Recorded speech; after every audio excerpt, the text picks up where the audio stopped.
Exactly 34 years ago, on November 1989, the United Nations adopted the Convention on the Rights of the Child. It is in commemoration of that milestone event that we celebrate World Children's Day today. It is a reminder that children's rights are human rights under any circumstances and everywhere. The four guiding principles of the United Nations Convention on the Rights of the Child are non-discrimination, the best interest of the child, the right to survival and development, and the right to be heard.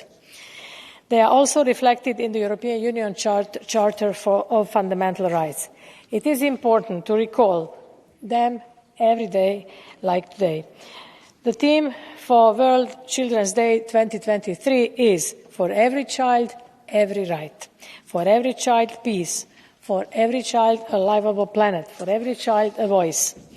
Yet, on this World Children's Day, the European Union is particularly concerned for the well-being of children living in situations of armed conflict, forced displacement, and protracted humanitarian crises. Unfortunately, our television screens and social media feeds are full of the daily horrors inflicted upon children around the world, be it from Gaza to illegal child deportations from Ukraine, terrorist attacks in Israel, and armed conflicts from the Sahel region to Yemen and Myanmar. Children do not start conflicts. They deserve and need peace. We as adults, as caretakers, as policymakers, we have an obligation to protect and promote all rights of all children and to ensure that they can live in dignity. This is also the Commission's understanding and our approach to the rights of the child as we laid it down in European Strategy on the Rights of the Child and the European Child Guarantee. While the European Union is one of the most equal and prosperous regions in the world, we have not yet fully eradicated poverty. Child poverty in Europe is not acceptable. Currently, every fourth child lives at risk of poverty or social exclusion. This requires decisive actions at all levels. This is what the report on reducing inequalities and promoting social inclusion in times of crisis for children and their families called for. And we can all agree, children growing in poverty are less likely to do well in school. They are less likely to enjoy good health. They are less likely to realize their full potential later in life. This Parliament has been at the forefront of the European Union policy actions to support the most vulnerable children. We highly appreciate that the proposed Children First resolution pays attention to the quality of the national action plans, adequate financing, stakeholders' involvement, and proper governance and monitoring.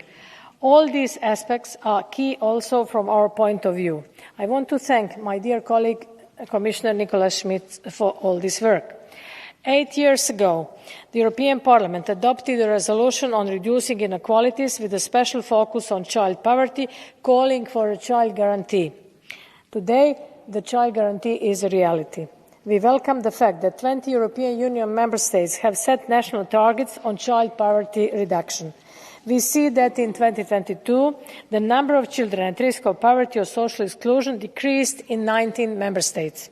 We see 1,100 fewer children affected by poverty in Italy, 86,000 fewer children affected by poverty in Greece. While we welcome these figures, we remain concerned that this significant progress is offset by increases in 8 other member states. But we must not be complacent. The Commission is tirelessly working with Member States to ensure that progress is being made, and we are happy with the constructive approach by the national coordinators. A number of concrete actions have been taken. For example, school meals have been introduced in Croatia and in Luxembourg. In Bulgaria, Future for Children Health Prevention Programme will support approximately 14,000 families. Honourable members, you have called for better monitoring. We are now working jointly with the Social Protection Committee to establish a common monitoring framework. The results should be available in a matter of few weeks.